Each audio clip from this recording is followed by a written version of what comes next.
right. We have an interesting story here about pirating, which of course is illegal.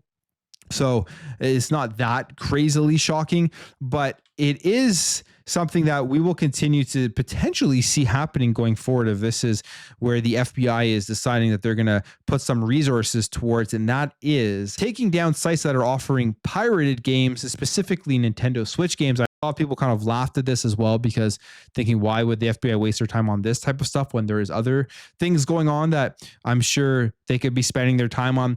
But we have this here. The FBI sees sites that offer pirated Nintendo PlayStation games. The website has been seized, poster by the FBI, and they put this announcement out saying, today we're announcing the seizure of dismantlement of several illicit video game marketplaces. From February to May of this year, there were approximately 3.2 million illicit downloads, and these downloads caused an estimated loss of $170 million. And these sites offered PlayStation, PS4 games, PS5 games, PC games, and Nintendo Switch games, which the original Nintendo Switch was a very big console for pirating. There was so many issues there that Nintendo has continuously tried to go around and sue people for, because obviously they're losing money off of people not buying Nintendo Switch games and rather pirating. But it brings up an entire discussion as to whether this is even worth the time to do, because I think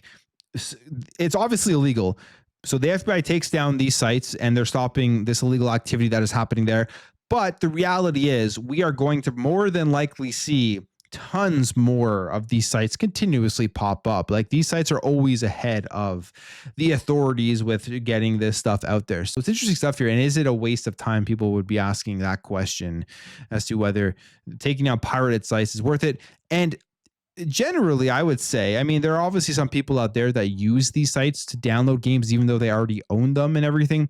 But generally, I would say if somebody's going out there out of their way to pirate a bunch of stuff, they're probably not buying those games anyway. So we'll see how this does develop and if more sites do get taken down.